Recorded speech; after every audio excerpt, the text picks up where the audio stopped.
afternoon, Julie from StoryADay here, and here we are in the middle of the year as I record this, and I'm talking this month about refining your processes and procedures as a writer so that you can get more done, get more pleasure out of your writing, and spend less time fretting about the times when you are, and spend less time procrastinating and feeling like you should be doing more or avoiding what you know you should be doing. Last time I talked about the process of getting feedback on your writing, which can be very scary, but is ultimately really helpful for helping you see what's going well in your writing and what you might need to work on. I talked about coming up with a system for getting feedback on a regular basis, either by being in a group or by forming a group. And I talked about how to ask for feedback in a way that's going to give you the kind of feedback that you need and that isn't going to cause you to be put off writing in future because you haven't got the wrong kind of feedback, because you've learned how to ask for the right kind of feedback. I also talked about this idea of everything being a process, not just the systems that you put in place, but the whole journey of writing. It's a lifelong process, and every time you put a system in place and it starts working for a while, you're going to improve as a writer, and that system's going to become less effective for you, and you're going to have to refine it. That's why I'm spending a month talking about issues around refining what you're doing. This time I want to talk about your actual writing, producing words, putting words on the page, productivity. Everybody's very productive during May around here because there's this StoryADay May challenge. Now, a lot of people will ask me, how come I can write like the wind in May and I can come up with a new story every day and I get it done no matter what? And yet when June comes, the brakes screech on and I can't seem to motivate myself. Now, some of it is just you're creatively tired out after May, and it's okay to give yourself a little break. Absolutely fine. We need to breathe in as well as breathing out. You've got to give yourself a little bit of creative rest time. But one of the reasons that May is so successful, and it's not just StoryADay May, it's any event like this. The obvious reason is that you're given a deadline.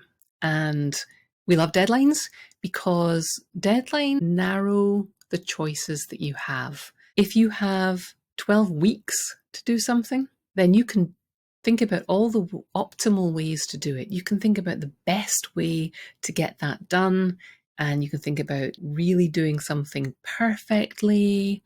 If you have 12 hours to get something done, there's a lot of things that get ruled out immediately. You can't spend a lot of time researching something. You can't set up a bunch of interviews. You can't hire someone to do pretty graphics for your website.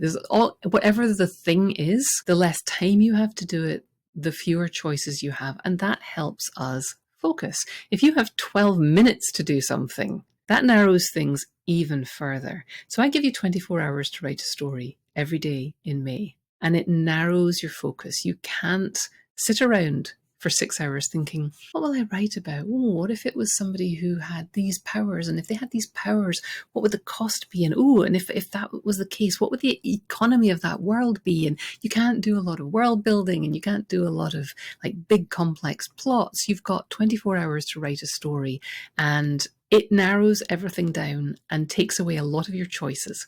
And that's another thing that is one of the real reasons why a challenge like StoryADay works, is because we're taking away a lot of your choices.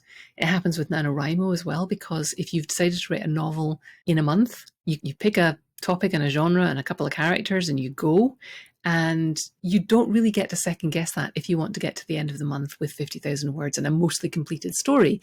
You started a mystery, you're going to write a mystery. You may regret not having started an epic fantasy novel. You're working on a mystery, you just have to go with it now.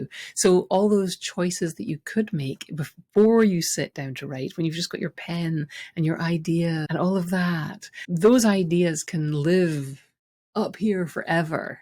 Somebody gives you a deadline, you have to start making choices, you have to just keep forging forwards with no regrets, because that's no way to live. And so taking away the element too many choices is excellent. There's an excellent TED talk by someone whose name I don't remember, and it's about the tyranny of choice. Too much choice is not a good thing, folks. Not only am I asking you to write a short story every day for a month during May, I am telling you what it should be about. If you follow the prompts, which you don't have to do, of course, but if you follow the prompts, you get up in the morning and you say, am I going to write today? Yes. What am I going to write today? It's going to be a short story. What's the short story going to be about? I don't know. Let me look at the prompt and see. And on that day, I will have said something like, write a story in the first person with a character who has just received some good news. Now, I'm not restricting you to fantasy, science fiction, romance, whatever you want to write. I'm just narrowing the choices for you enough so that you can take your preferred way of writing and have a starting point or something to aim at, a target to aim at. So I'm taking away a bunch of those choices that can leave you staring into space for hours on end, unable to get started, because once you start,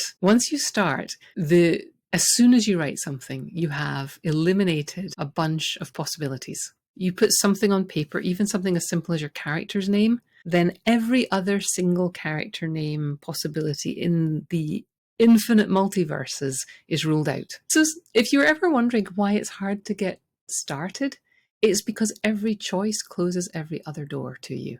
You have definitively said, I am writing a story about a character called Flora. Now, you can change that later, but you see my point.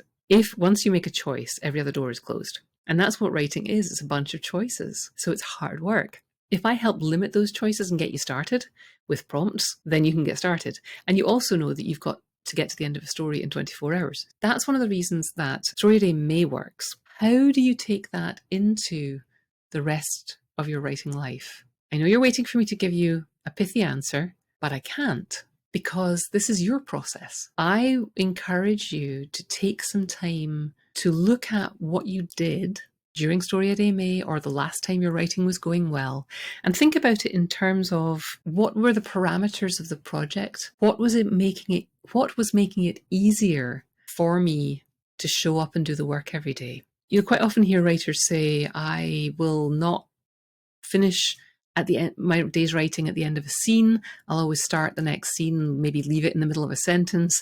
That's because that helps set the parameters for the next day's work.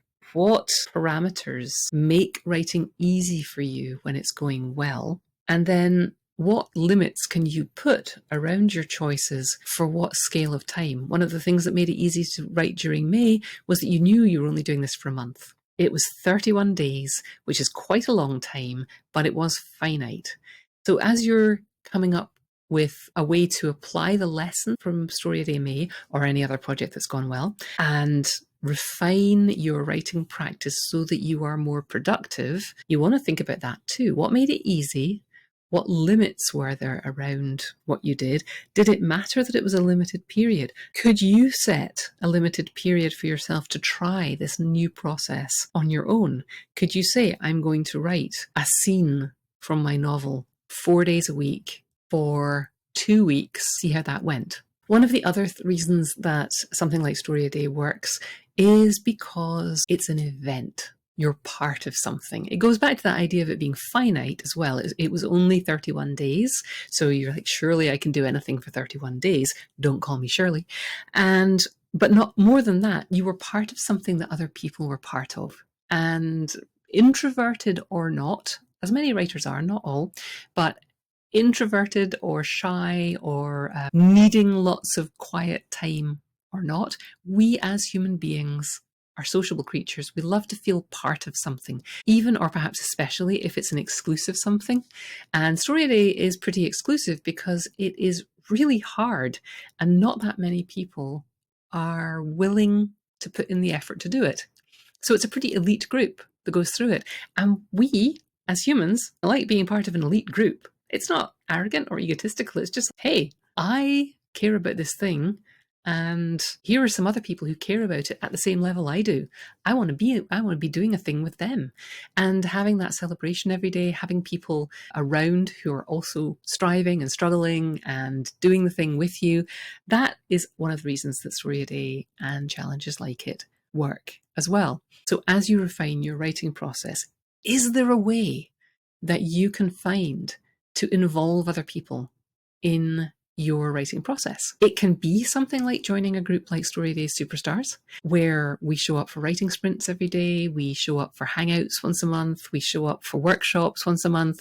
There's a bunch of things where we just show up together. We've got our Slack channel where we can pop in and be together as writers for advice, stuff like that. So is there a way that you can be with other writers virtually or in real life in a way that actually helps your writing? Showing up for lots of classes that are lecture style doesn't really help my writing. Sometimes I like to learn new techniques that way, but for me, and this is why I run my group this way, I need somewhere where I can do the work. Both the writing dates and the workshops that I run and that I invite other people to come and give tend to have some working time built into them, because I think working time and focus is what most writers need. I think most writers are smart enough to figure out or find or research the actual techniques that they need that might be tripping them up. What I think all of us need is time and focus. So that's how I run my group.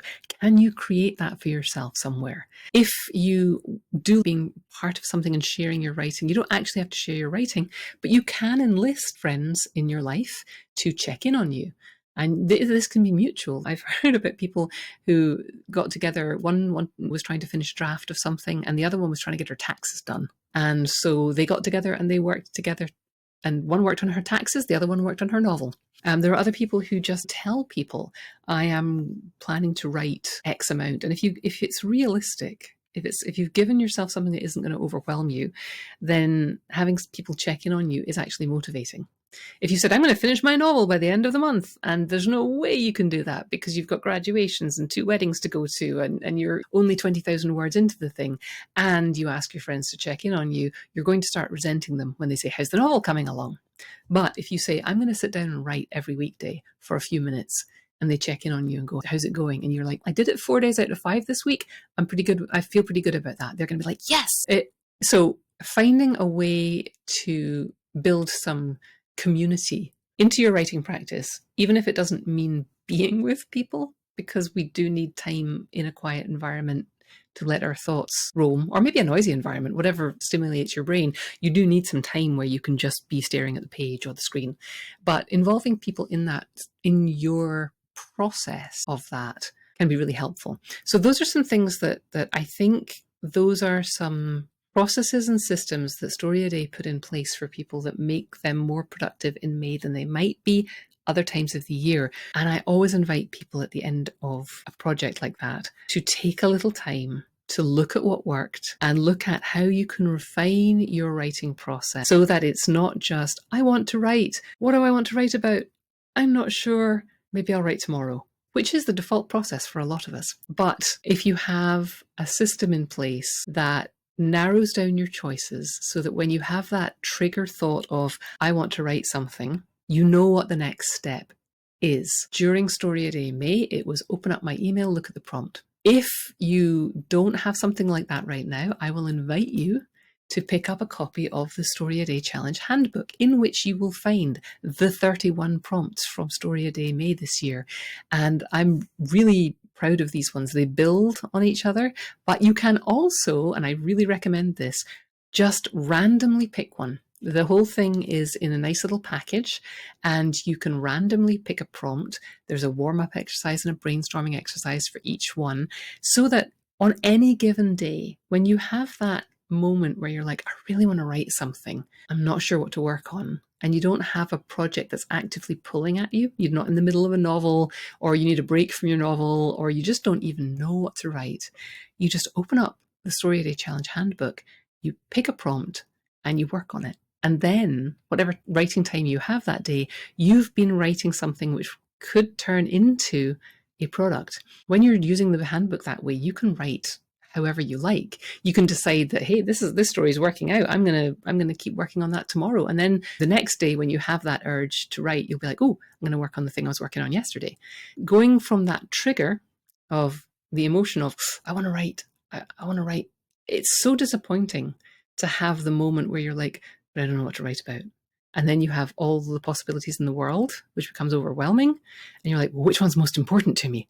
And it's really hard. What issue do I want to write about this week? It's really hard to pick anything if you don't have an ongoing project that's pulling at you. So building in, using the handbook or something like it to change that moment after the trigger from, I don't know what to write about, to, I will go and open up the handbook and randomly pick a prompt, or I will browse 3 prompts and choose one that speaks to me the most. Having something like that is a process which will build the habit and train you to not write, which is what the original default process of, I want to write, I don't want to write, maybe I'll do it tomorrow. That's actually a habit that you are training yourself in. You'll instead build a habit where you go, I want to write something, I'm not sure what to write. Oh, I'll open up the handbook, pick a prompt and write. And then you are a productive writer, and seeing yourself as a productive writer is a positive feedback loop, because the next time you have that feeling, you're going to be like, no, but I'm a productive writer. This is what I do. So anyway, getting a little into the psychology of it there, but I think that actually is the name of the game. We can write. We're all smart enough. We're all good with words. It's just figuring out how to build the habits and the processes, and then how to refine that process given current inputs, the information that we have about ourselves, our lives, our stage of life, our writing abilities, and getting everything out of the way so that we can build a habit. There's a habit building process that I've talked about before, episode 150 of this podcast, I believe. BJ Fogg wrote a book called Tiny Habits, and there's a recipe in there for building new habits. And it's when you have the trigger, then there's an action, and then there is the outcome. But actually what he talks about in there is the importance of celebration. And I am going to talk about that next time. I'm going to ask you next time if you celebrate your writing, how you celebrate your writing, if you have processes for celebrating your writing, and how you might build one. Today, hopefully I've helped you think a little bit about what your current process is for getting to your writing desk and being productive. If it's not working perfectly, which perfection doesn't really exist.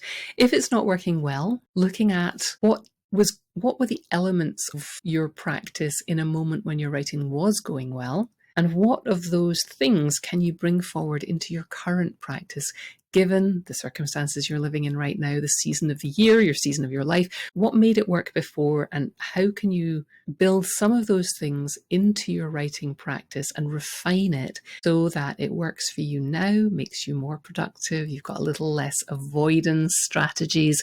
I was thinking about this earlier, and I was thinking the process that many of us often have is we have the urge to write, but we lack focus, and so we panic and have self-recrimination, and then we reach for our avoidance tactic of choice, our ATOC. So let's avoid the ATOCs and get straight to jumping into the process of writing.